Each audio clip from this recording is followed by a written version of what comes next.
All right, you welcome back. For quite some time, we know that we've been talking about actually giving kind of priority and rights to the girl child. There have been issues of rape here and there, and of course, domestic violence, all this affecting the girl child. Even in education, some people till now still believe that the place of a girl is in the kitchen, and so definitely, we also know that when it comes to the issue of sexual harassment here and there, in secondary school, in higher institution, those that are almost being affected are the girl child. So we have a whole lot of challenges they face before they can actually get to their pinnacle or reach the level of their objective. So we are looking at the girl child and societal challenges. Yes, the girl child and societal challenges, and we have a guest in house who is an educationist and also a writer, a prolific writer. I'm talking about Mrs. Abimbola Kudeibu.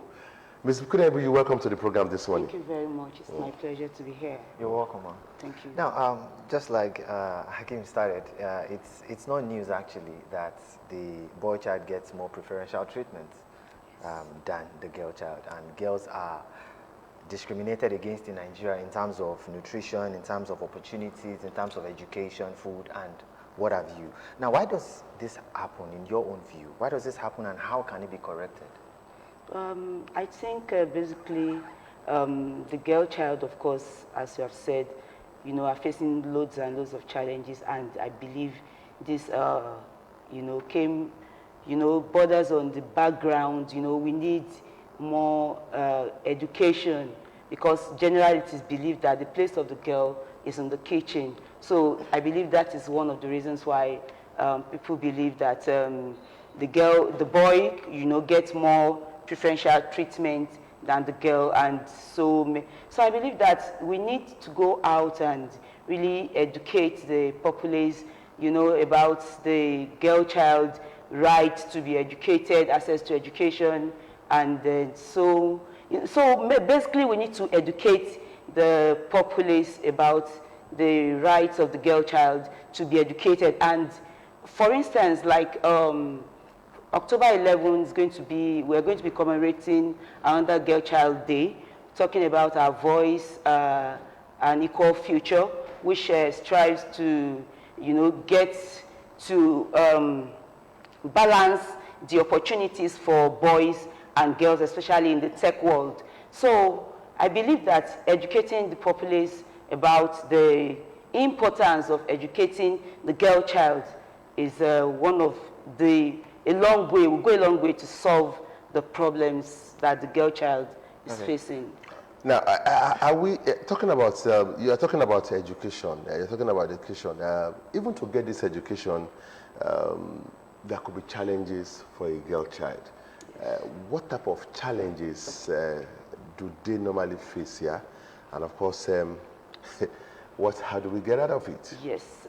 For instance, I know someone whose child has been at home for some time now, and I asked why she was at home, and she said she took the child to the school, and the fees was just too much for her so the child has been at home. So we find that even when the child is in school, the child, of course, may be sexually molested. We find that the issue of sanitation in schools, there are no separate toilet for the girls. And so the girl child is faced with myriads of problems, even when they get access to be in school. So, there's no privacy sometimes in the school when probably the girl child needs to we have the issue of sanitation also. When the girl is menstruating, she needs enough, in fact, psychologically, she needs to be prepared at that period, and she needs a clean place to take care of herself. So even in the school system, the girl child is not is not a bed of roses for the girl child. Okay, now I want to take it from another standpoint. Would I be right to trace this ideology of what the girl child suffers to the Bible's reference of them as weaker sex? No, the Bible never said a girl is a. He said Did the Bible really say that? Yeah, it refers to them as a weaker sex. Okay, I think that is Paul trying to encourage men to love their wives, treat them in a special way. Because the Bible says, even in Genesis, there I can't quote it, verbatim now, that we are supposed to be like an helpmeet. So when you have a help, I believe when someone is helping you, should be on the same. Of course, anybody can help anybody, but if the Bible says we are helpmeet, that means in every way we are equal, So I believe the girl child is not a weak sex, like you have said, or the weaker sex. Thank you, that's just an aside. But looking at this year's theme for the International Day of the Girl Child, the theme is the power of the adolescent girl, vision for 2030. Yes. So I think the vision now for 2030, that's in the next 9 years from now, is to give power to the adolescent girl. Now, at what point can we say that of a truth, the girl child has the power that she should enjoy as a human first, and then as a girl child? Yeah, at a point where, because see, the more a girl child gets educated, the more she moves forward, maybe from primary school to secondary school, increases her income by, say, 11%. So at that stage where you have the girl child, in a position where she's able to pass through primary school freely, secondary school, and even she's able to get into the university, and she's able, because when you educate a girl child, it's, she has, she can sit down and make choices for herself. She can decide when to get married. She can decide, so I believe that a girl child, so the point where a girl child will say that, oh, a girl child has really gotten what she deserves is when she has maximized her potentials and she has gotten to the, to the highest peak of education, that she ought to be. Okay, as a woman, and of course as a mother, as an educationist, what are the basic challenges that a girl child is facing now in our society before we begin to look at how to overcome them? Yeah, we have the issue of early marriage. We have the issue of rape. We have, if we have the issue of incest. You find that these days you hear strange things like a father molesting the daughter, and then someone will say, oh, it's the way she was dressed. And then you now hear of a child that was raped, like a baby that was raped by a man, and you can't complain then that it was what the baby was putting on that enticed the man. So we have loads of problems. For instance, say in the Southeast, we have baby factories where the girls are kept somewhere. They are not in school. They produce children, you understand, and these children are being sold. We have, in the Northeast also, we have the issue of early marriage. We have the issue of girl child, not psychologically, physically prepared, to be pregnant, and they get pregnant at the end of the day, and, so there are lots of, even, there are so many that time and space will not permit me to talk about here. What about parents? I mean, do you think parents are waking up to the responsibilities of actually making the girl child be prepared to face these challenges? See, some of the problems we're having... What should be the role of parents?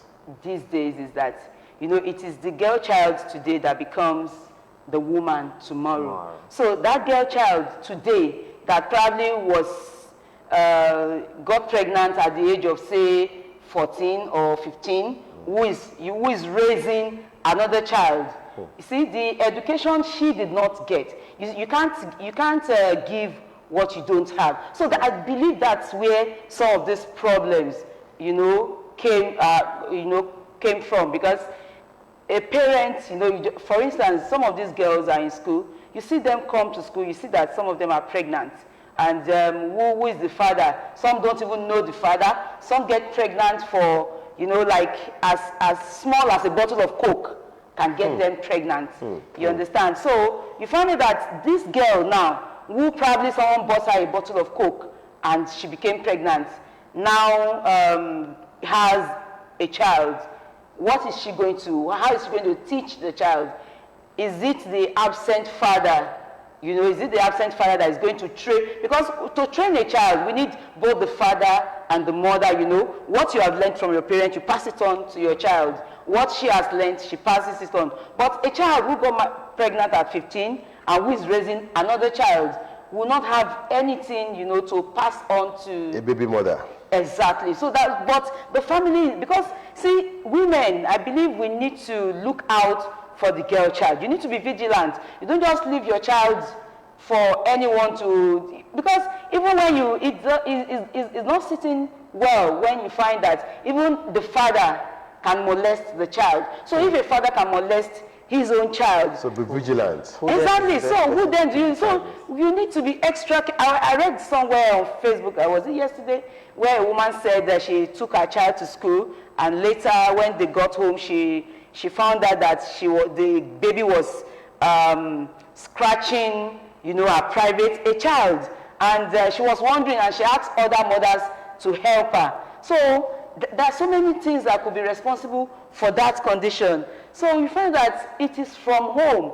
When you are vigilant, when you are able to, you know, you need to give, you need to encourage the girl child. You need to train her. When she gets enough training, nobody will entice her with a bottle of Coke. And she needs to get to a level where she's confident enough to open up, you know, about whatever it is that is happening to her. We have some people, you know, molesting the girl and telling her, I'll kill you if you tell anybody, or I'm going to do this to you if you tell anybody. So we need to get to that level as parents where the child has enough confidence to talk to us. Yes, to confide. Even both father, both mother, you know, where the child has enough confidence to confide in them. Because it starts, all these problems, I believe, aside from societal and others, starts from the home. So when you are able to, you know, talk to them, speak to them at home, when they get outside, I think they'll be able to hold up for themselves. Okay, now research has it actually that there is hardly any tribe in Nigeria that the girl child is not discriminated against. Yes. And that's sad. But now, how true is this, and how can it be corrected? Yes, like I said the other time, say the Southeast, we have you know, in fact, I used to have, when I was younger, I used to have someone, a family whose child, the daughter, I think from the East now, you know, she was in the house, most of us left that area, we went to school, we came back, she was still there, you know, because the family sees her as like a meal ticket. And then they were ready to, you know, give her out to the highest bidder. So because they have not found, they haven't found the suitor. The right suitor. Yes, the right suitor for her. She was, you know, when we went to the university, we came back, auntie was still there, not married, because she needs to get the family out of the poverty. Meanwhile, they have boy children, at least like 2, who could get the family out of the poverty. So why the girl child? Why wait for our bride price? So that's for the Southeast. Now, coming to in fact, the North, you find that these girls are married off as early as, you know, as some was, you know, justifying that. As early as 8, yes, 10. Some was justifying somebody, I don't know, like a governor who got married to a very young girl, that no, because there was a case on social media about a man, someone whom, you know, a popular person who molested the girl, and someone was saying, what about this guy from the so and so, who the parents happily, who married a minor? Yes, yeah, was it? I said, see, it's the parents who happily handed over their daughter to him. Why? Because of course they wanted their financial situation to change. So in each region, even when you come down here, you find that, you see, the girl child has no voice. The girl child is labeled, you know, we are labeled like, you know, like someone will say, why did she dress that way? She today, they are the one. How can you say, what does a 13-year-old girl know, for crying out loud? Like say, it's what she's wearing.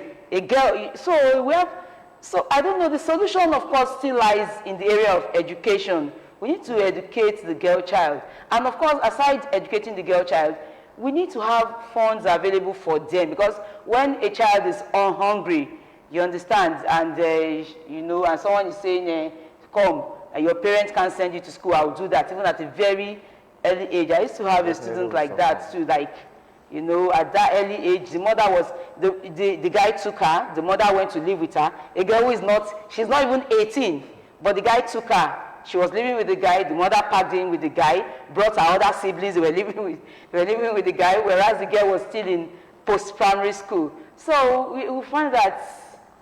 I also know that a whole lot of non-governmental organizations have been out to defend the rights of the girl child, to actually provide this education you've been talking about for people to know, and to encourage those who have fallen victim of rape to speak out. Yes. And not to say, no, don't spoil the name of the family.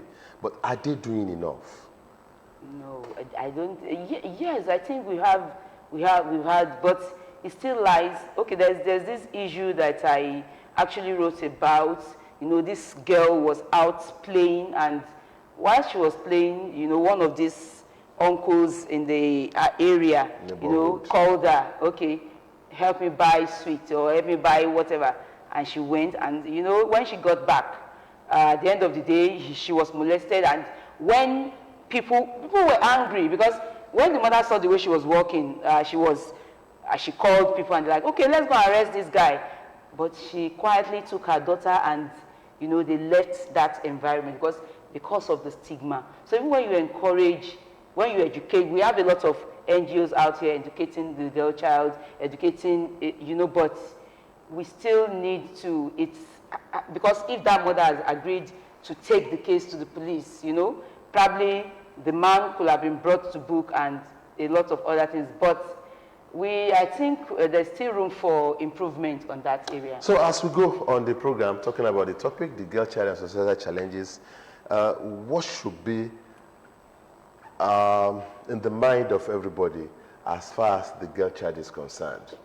As far as the girl child is concerned, every child is important. When you see a girl child and probably she's not in school, you need to ask why. You need to be able to lend a helping hand. Every child is important. Is it only about school, or she's not positively engaged?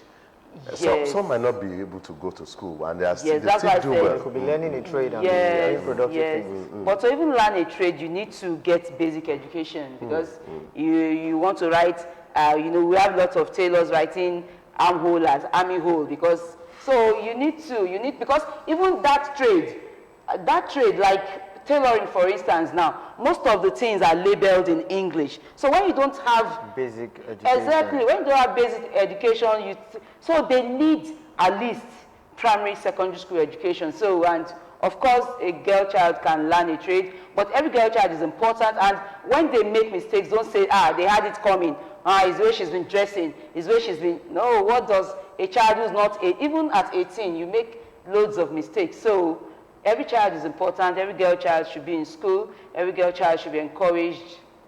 All right, thank you very much. We've been looking at the girl child and societal challenges, and we've had in-house a writer and an educationist, Mrs. Abimbola Kudenbu, and we've been talking a lot about this.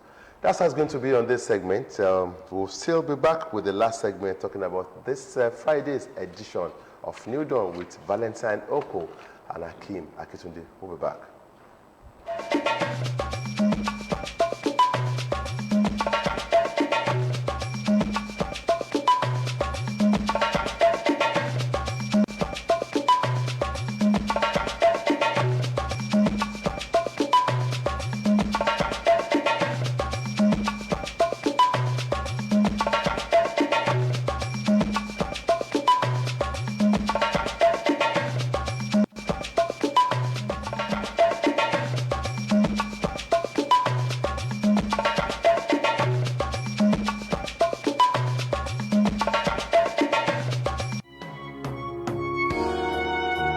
Sex education is